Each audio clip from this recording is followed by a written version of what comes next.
monthly. I thank everybody very much for that. So I just thought I'd show a little bit about some of the other things I do besides farming. Doing these kinds of projects is what helps keep the farm going while the farm is growing.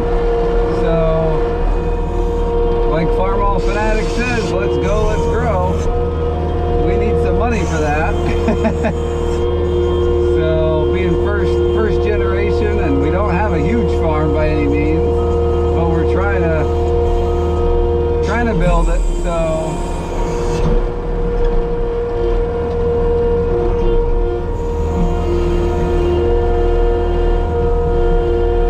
what we're working with here today is a product called 2RC in our area, or some people call it modified. It's basically a number 2 sized gravel that has stone dust mixed in it, and that stone dust packs down. You'll see a little bit later in the video. We're going to roll this. I've already done part of the driveway.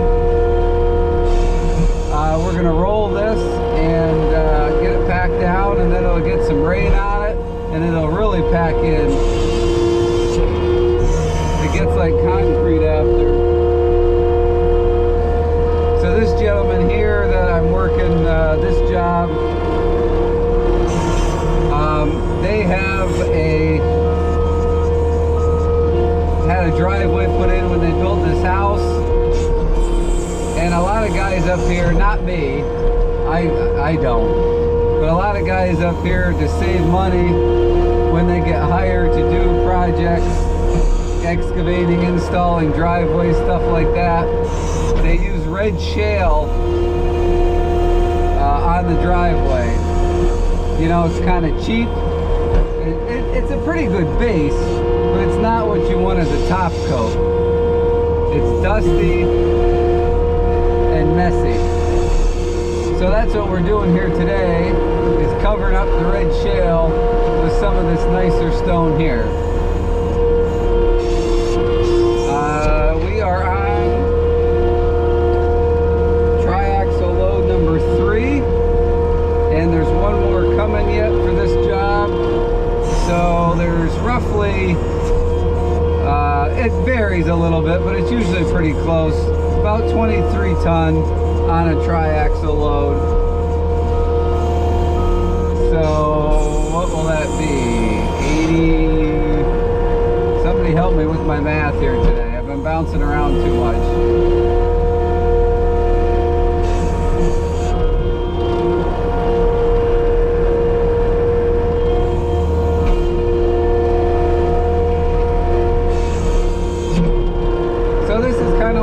I just do, I get it laid out here where I want it.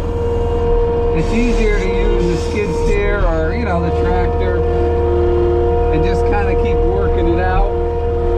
And because it's a little bit damp, it doesn't spread as good, so we get it all spread out and getting the sun beating down on it, and then we'll do some finish grading on it.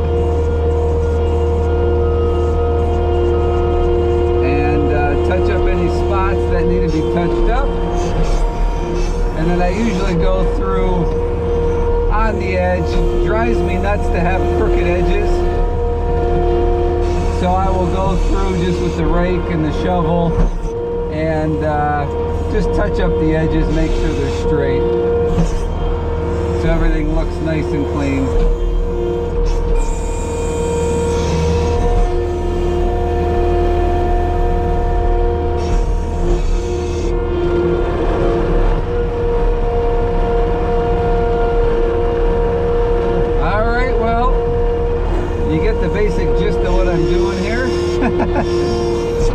Keep showing you the same thing over and over, so I'm going to keep doing my repetitive work here, and when I get everything all edged and cleaned up and whatnot, I'll bring you back and show you.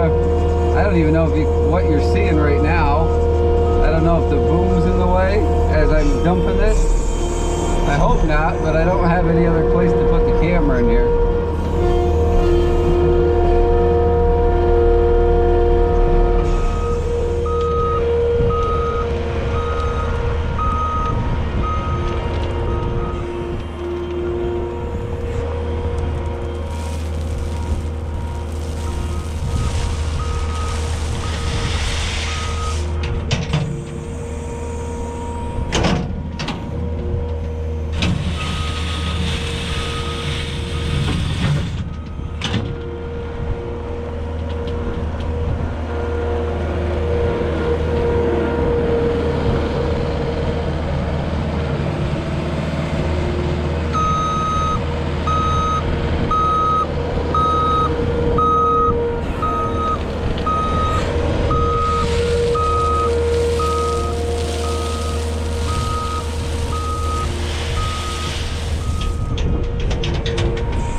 There's some hydraulic hoses there. I don't know if you can see them. That goes to a quick attach plate I have that swivels.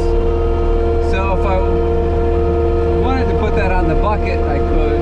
But what it allows the roller to do is it can twist side to side. You know, when you have like a crown on a driveway, if you didn't have the ability for that roller to twist, it wouldn't touch the ground all the way. So it can basically pivot in the center. So that allows the roller to do a better job. And then if I, like I said, if I had to do some grading, I could put that attachment, put the bucket on it, and tilt the bucket sideways. I'll see if I have a little video clip of me using it in the past. Maybe I could toss in here so you can kind of see what it looks like. I've been meaning to make a video about it.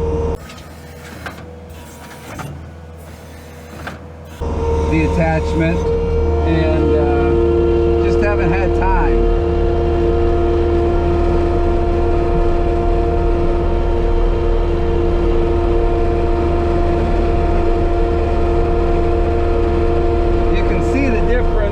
Probably even on the first pass. Rolling it just finishes it off nice. It packs it down better. It just looks more professional. And if you're doing a driveway that has a grade to it, a slope, it will help pack it in better. So if you happen to get a heavy rain before it all settles in on its own, it's less likely to wash out. And then, you know, either you, if it's your driveway, or your customer will be very unhappy. I mean, people understand that gravel washes, but if you can minimize that, all the better. So, in the past, we used to use we had an ATV with a roller that we tow with it. I think it weighed about 1,200 pounds, the roller. You know, we'd fill it with water. And that's what we would use to do driveways with. And it worked good. I mean, you could make your passes and whatnot, but it was just another piece of equipment. Sorry if you can't hear me, I'm turning around, looking behind me. It was just another piece of equipment to have to worry about hauling to a job. So it just makes sense to have one. And for driveways, you don't need one that vibrates. We're not trying to pack material down like on a building pad or anything. So you don't need a vibratory one just to do a simple job like this. So this works good. Alright guys, I'm just about done. I gotta roll in these little edges here. Thanks for watching this short video. If you have any questions about doing driveways, I know, you know, in different parts of the country, everybody's got different terminologies and different methods for doing things, but if you have any questions, I'm happy to answer them. Leave it in the comment section down below. Tell me what you think the driveway looks like. How did I do? I'm in the road right now, so there's our truck. But anyway, yep, I'm going to end the video here, guys, and thanks for watching. Hope this was informative for you. Please hit subscribe and thumbs up on your way out the door, and I sure hope to see you on the next video.